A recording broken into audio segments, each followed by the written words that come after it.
کوئی اس کے لیے مشکل نہیں. هو علی کل شیء قدیر، اسے ہر شے کی قدرت حاصل ہے. لیکن اصل بات جو ہے میں آپ کو بتانا چاہتا ہوں یہ ہے سائیڈ ایشو. اصل ایشو ہے فلسطین کا جو شروع ہونے والا ہے. بھٹی دہکے گی وہاں. ظاہر بات ہے کہ اگر کوئی بہت بڑا اقدام ہو جاتا ہے فلسطینیوں کے خلاف، اور اگر واقعتاً مسجد اقصیٰ اور قبۃ الصخرہ گرا دیے جاتے ہیں، جو طوفان اٹھے گا عالم عرب میں، یہ حسنی مبارک ہو یا شاہ خالد ہو یا کوئی اور ہو، یہ نہیں روک سکتے اس طوفان کو.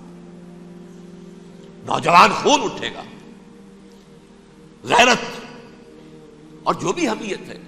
مسلمان ان پڑھ سے ان پڑھ اور بالکل بے دین، وہ بھی مسجد کی حرمت پر کٹ مرنے کو تیار ہو جاتا ہے. مسجد تو بنا دی شب بھر میں ایمان کی حرارت والوں نے، من اپنا پرانا پاپی ہے، برسوں میں نماز ہی بننا سکا. وہ چاہے کانپور کی مسجد سے مسلمانوں نے جانے دی ہے، چاہے وہ شہید گنج کی مسجد تھی مسلمانوں نے جانے دی ہے، چاہے نماز نہ پڑھتے ہو. لیکن یہ جو حرمت اور یہ جو حمیت اور یہ غیرت ہے، اس سے جو طوفان اٹھے گا یہ ہوگا اس ملحمۃ العظمی، اس کی طرف پیش رفت ہو رہی. کتاب الملاحم سے احادیث کے حوالے سے کہ جن جنگوں کا حوالہ دیا حضور نے، پیشن گوئی کی ہے، اس کا نقطہ آغاز تھا خلیج کی جنگ. صدام حسین نے اسے کہا تھا یہ مدر آف وارز ہے، ام المحارب، یہ ایک جنگ نہیں ہے. اس کا نقشہ بھی حدیث میں موجود ہے، پیشن گوئی موجود تھی، اس وقت بھی ہم نے شائع کی تھی. لیکن اس میں جو جنگ اب ہونے والی وہ الملحمۃ العظمی. ملحمہ کسے کہتے ہیں؟ لحم گوشت کو کہتے ہیں، اور قصائی کی دکان کو عربی میں ملحم کہتے ہیں، جہاں گوشت کے ٹکڑے کیے جاتے ہیں. آج کل مشینوں سے ہوتے ہیں، اب جو ہے وہ ہاتھ سے چھریوں سے نہیں ہوتے، لیکن ٹکڑے ہو رہے ہوتے ہیں، جسموں کے چیتھڑے اڑ رہے ہوتے ہیں. ملحمہ، یہی لفظ استعمال کیا تھا حضرت سعد ابن عبادہ نے رضی اللہ تعالی عنہ یوم فتح مکہ. ان کے دل میں تھا کہ اب ہم انتقام لیں گے ان عربوں سے، ان قریش سے. الیوم یوم الملحمہ، الیوم یوم الملحمہ، یہ کہتے ہوئے جا رہے تھے. ایک خاص کیفیت، آج ہے گوشت کے ٹکڑے اڑانے کا دن. حضور سے کہا کسی نے جا کر کے ساتھ تو یہ کہہ رہے ہیں الیوم یوم الملحمہ، الیوم یوم الملحمہ. حضور نے فرمایا نہیں، ان سے کہو جا کر الیوم یوم المرحمہ، الیوم یوم المرحمہ، آج رحمت کا دن ہے، آج تو میں ان سب کو معاف کروں گا. لا تثریب علیکم اليوم، میں تم سے وہی بات کہہ رہا ہوں جو میرے بھائی یوسف نے کہی تھی اپنے بھائیوں سے، اذهبوا فانتم الطلقاء، جاؤ تم سب کے سب آزاد. وہ ملحمہ ہے جس کو کہ حضور نے حضرت معاذ بن جبل رضی اللہ تعالیٰ عنہ سے روایت ہے، اس میں سے جو ابو داؤد میں روایت آئی ہے اس میں الملحمۃ العظمی، عظمی مؤنث ہے اعظم کا. آپ کہتے ہیں جنگ عظیم اول، جنگ عظیم دوم، عظیم کا باپ ہو گیا اعظم، سب سے بڑا، اور اس کا مؤنث ہے سب سے بڑی، عظمی. الملحمۃ العظمی، سب سے بڑی لڑائی. میرے نزدیک یہ وار کے معنی میں نہیں ہے، بیٹل کے معنی میں. انگریزی میں یہ دو لفظ علیحدہ ہیں، وار، بیٹل. وار سالوں کو محیط ہوتی ہے، بیٹل کسی ایک خاص جگہ پر جو لڑائی ہوتی ہے اس کو کہتے ہیں. حضور کے اور قریش کے درمیان 6 سالہ وار تھی، جنگ تھی. لیکن battles, battle of Uhud, battle of Badr, یہ بیٹلز تھی، لڑائیاں تھیں. تو عظیم ترین جنگ شاید اس اعتبار سے نہ ہو جیسے کہ ورلڈ وار 1 اور ورلڈ وار 2، یعنی اس کی وسعت کا اتنا معاملہ نہیں اور طوالت کا نہیں. لیکن جو لڑائی جو ہے بیٹل ہونی ہے، جس کو کہ یہ لوگ، یا چونکہ میں نے کہا تھا شروع میں کہ سرما ہے میری آنکھ کا خاک حجاز و ہول قدس، نیو ٹیسٹمنٹ کی آخری کتاب ہے the book of revelation, revelation of saint John. اس میں آرمگڈون کہا گیا ہے اسے. ہر مجدون، یہ عبرانی لفظ ہے، ہر کہتے ہیں اونچی جگہ کو، سطح مرتفع. مجدون میگیڈو، میگیڈو ایک وادی ہے، مرتفع، وادی مرتفع. یہ ہے واقع لبنان، اسرائیل اور شام کے درمیان جو ٹکڑا، جو ٹرائنگل بنتی ہے، یہ ہے، یہاں پر بڑی جنگ لڑی جائے گی. اور یہ جنگ جنگ صلیب ہوگی جو کہا ہے بش نے، یہ جنگ صلیب. سیکنڈ ملینیم شروع ہوئی تھی تو پہلی صلیبی جنگ ہوئی تھی، تھرڈ ملینیم شروع ہوا ہے، یہ سیکنڈ صلیبی جنگ ہے، یہ کروسیڈ ہے. اور میں اس مرتبہ امریکہ گیا تھا تو پہلی مرتبہ مجھے وہاں ایک رسالہ ملا ٹرمپٹ نام کا.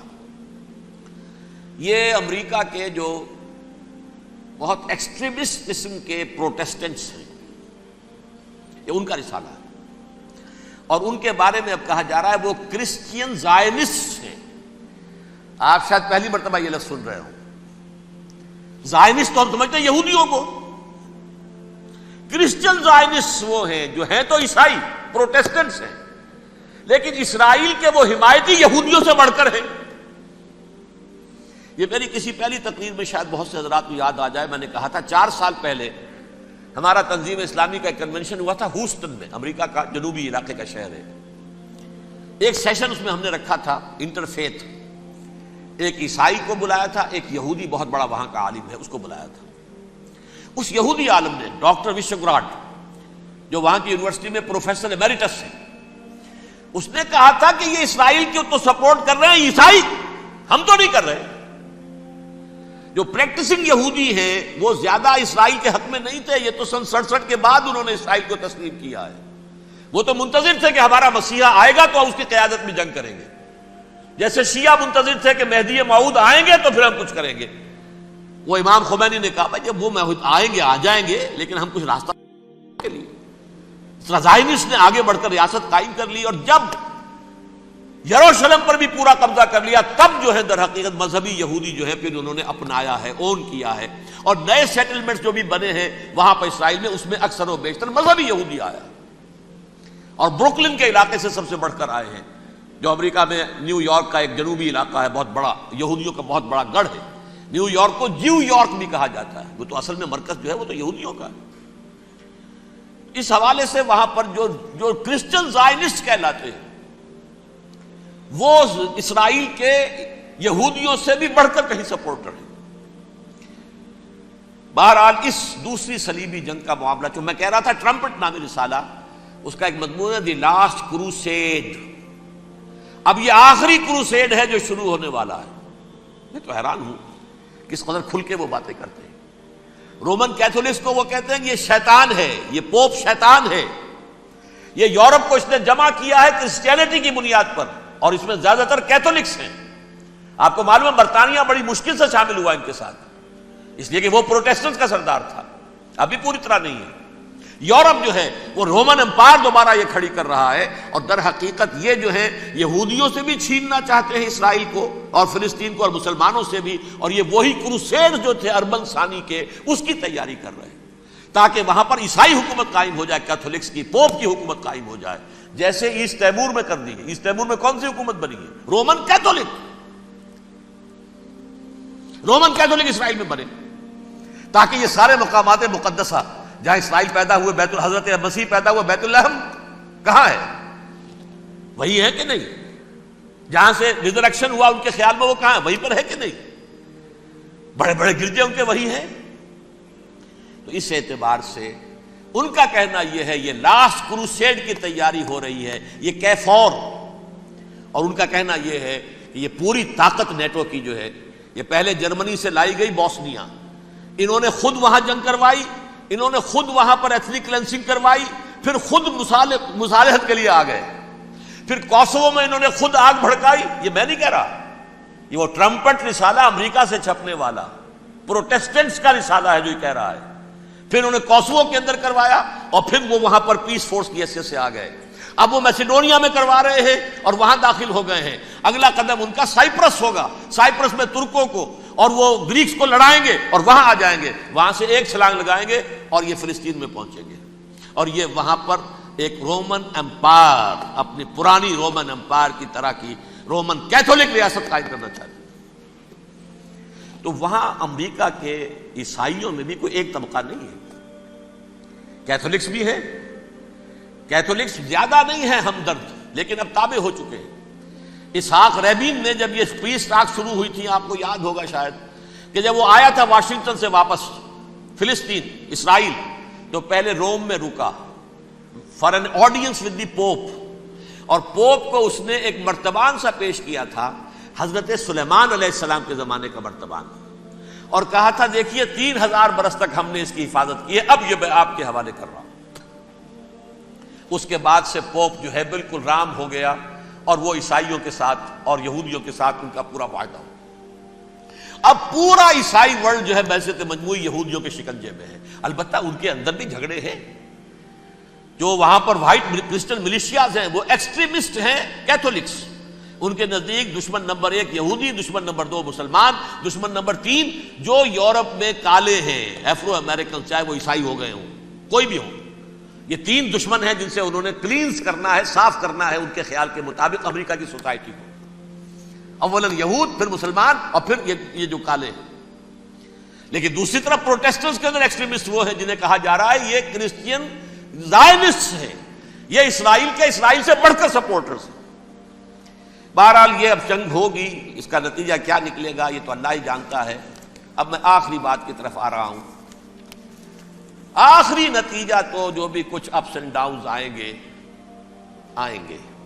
تلک الایام نداولها بین الناس.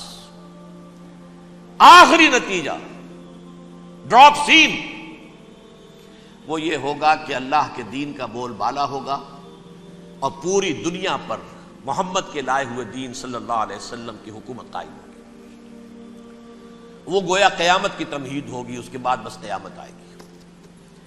کیونکہ مقصد کائنات، تخلیق کائنات پورا ہو جائے گا.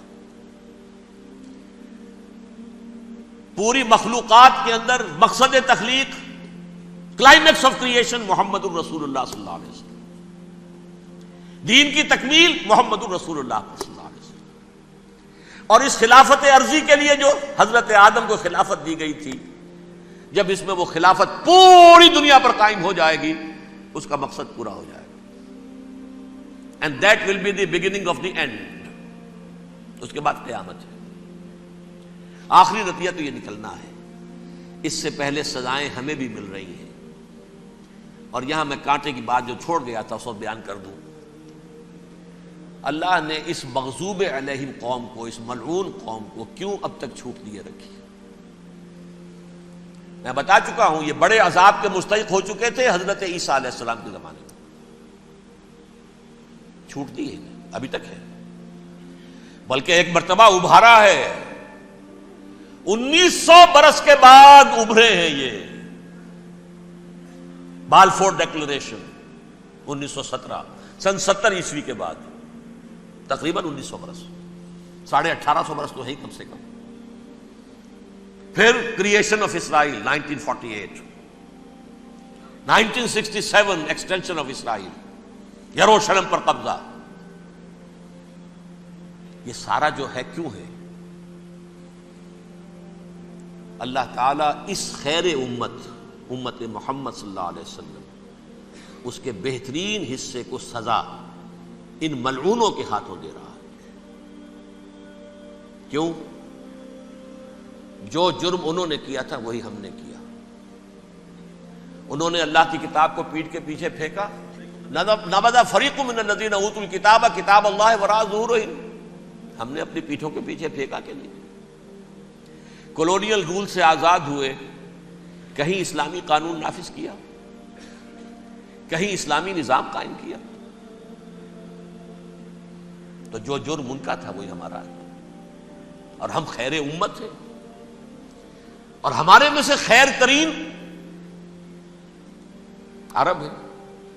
ان پر اللہ کا فضل، ان کی مادری زبان میں اللہ کی کتاب موجود ہے. پھر انہوں نے اللہ کے دین کو پیٹھ دکھائی. جو ملک آزاد ہوا کولونیل رول سے، یا اس نے قبلہ کر لیا اپنا ماسکو کی طرف یا کر لیا واشنگٹن کی طرف. کسی نے مکے کو قبلہ بنایا. یہ بدترین سزا ہے. ویل للعرب من شر قد اقترب.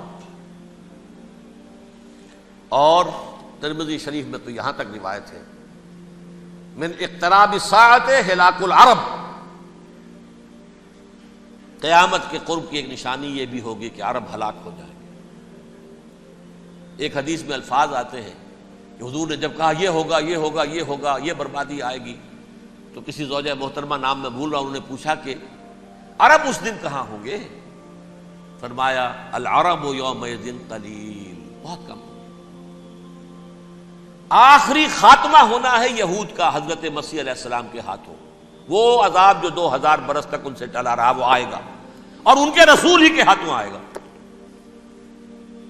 لیکن اس سے پہلے مسلمانوں پر یہ عذاب آ رہا ہے، ہولوکاسٹ کے درجے کا عذاب آ رہا ہے. البتہ ہم پاکستانی اس میں یوں سمجھ لیجئے کہ وہ تو خبریں موجود ہیں احادیث میں، وہاں تو جو ہونا ہے. اتنے انسان مریں گے کہ ایک پرندہ جو ہے اڑتا چلا جائے گا، وہ نہیں چاہے گا کہ نیچے اترے تو کسی لاش پر اترے، اسے جگہ نہیں ملے گی زمین خالی کر کہیں اتر سکے، تھک ہار کر گرے گا، مرے گا تو بھی لاش کے اوپر گرے گا.